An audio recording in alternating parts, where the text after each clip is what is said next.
Hello, good morning. So finally, ayan, dumating na yung ating mag-check ng ating aircon.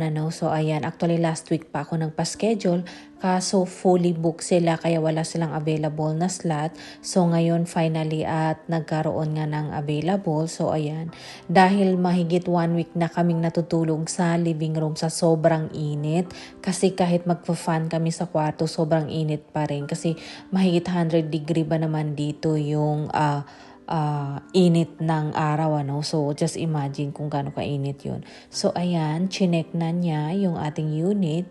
Actually dito sa US guys, pag magpa-schedule ka ng mag-aayos ng any appliances, automatic yan ang rate nila. Nasa $75 dito sa California.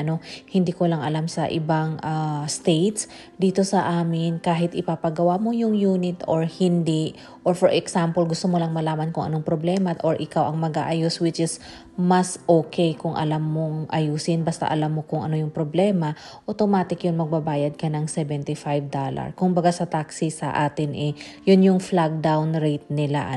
So ayan, if ever naman ipapagawa mo yung problema ng unit na chine-check nila at alam naman nila ayusin, automatic naman yung $75 na flag down rate nila is ibabawas doon sa presyo, sa total price ng kanilang inayos. Pero pag hindi mo naman ipapaayos sa kanila, babayaran mo pa rin yung $75. So, ayan. So, after niyang chinek, nag-decide na din kami na ipaayos na lang yung unit dahil nga ang problema niya is yung capacitor. So, ayun, pinalitan niya and then nilinisan niya na din yung dalawang unit natin. So, ayan. Ang sabi niya sa akin, bago daw siya bumaba, i-check ko daw sa loob kung okay na. Ayan, chinek natin yung sa kwarto so far. Ayan, meron ng hangin lumalabas dyan sa vent. Kasi lately, wala talagang lumabas, kaya dito kami sa guest room natutulog. Pero dahil hindi umandar yung ating aircon, kaya napilitan kami sa living room, kasi dalawang unit yung aircon natin sa room at saka living room area. So kahit mag-fan kami, may fan naman siya, may electric fan. Ayan, may fan din. Kaso super init talaga. Hindi kayanin, kaya ayan. So, ayan at natapos na at saka okay na din yung ating aircon. So, gaya ng sinabi ko, kapasitor yung kanyang pinalitan, Actually guys, dito sa US, pag marunong ka talagang mag-ayos, laking advantage niyan. Kasi sobrang mahal talaga magpagawa nito. Kasi just imagine, yung kapasitor lang yung pinalitan niya. Kung bibilhin mo yun, kung ikaw mismo bibili na sa $20 lang, tapos kung ikaw pa mag-aayos, sobrang laki ng matitipid mo.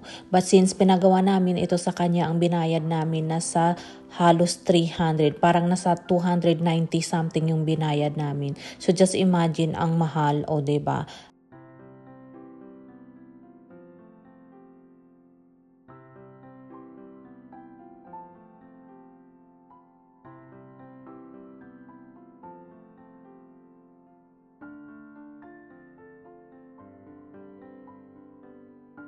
Actually, kaya naman ni Habi ayusin kaso ang problema ko, pag umakyat kasi siya doon sa taas, baka mamaya mahulog siya. Mas malaking problema yun. Kaya hinayaan ko na lang na siya na lang ang mag-ayos. Di baling magbayad tayo, So, after nito, nagpa-schedule din pala ako sa ating freezer, kasi yung ating freezer hindi na lumamig at wala na nga itong warranty, So, ayan, actually yung freezer natin medyo okay pa. Ang problema nga lang, meron siyang power pero hindi na siya lumamig, So, ayan, buti na lang pala yung tinawagan kong technician or yung mag-aayos ay available sila. So, ayan, kaya pumunta siya agad. So, same lang din ito doon sa ating technician doon sa aircon, yung flag down rate niya talaga is $75 dito, So, papagawa mo yan or hindi, magbabayad ka talaga. Kaya nang sabi ko, ileles naman niya yung $75 pag ipinagawa mo sa kanya yung unit. So, ayan, in-explain niya sa akin kung ano ang gagawin, Sabi niya nga sa akin, hopefully hindi daw compressor ang problema. Kasi kung compressor daw ang problema, parang it's not worth it na ipaayos ito dahil nga pag compressor yung papalitan mo, sabi niya sa akin, gagastos ka ng mahigit 1,000 US dollar. Kaya sabi niya parang it's not worth it na gagastos ka ng ganun kamahal. Instead na bibili ka ng bagong part, sabi niya bumili ka na lang ng bagong unit. Kasi nga marami namang mga sale na freezer ngayon na nasa 700 US dollar. Malaki na. So ayun. So nung chinek niya, lumabas nga na compressor yung problema niya. Kaya sabi niya sa akin, itapon mo na lang ito. Parang it's not worth it talaga na ipaayos. So, ayun. Ganun talaga dito. Sobrang mahal talaga yung labor. Minsan mas mura yung parts pero yung labor ang sobrang mahal. So, yun lang. Share ko lang. Bye-bye.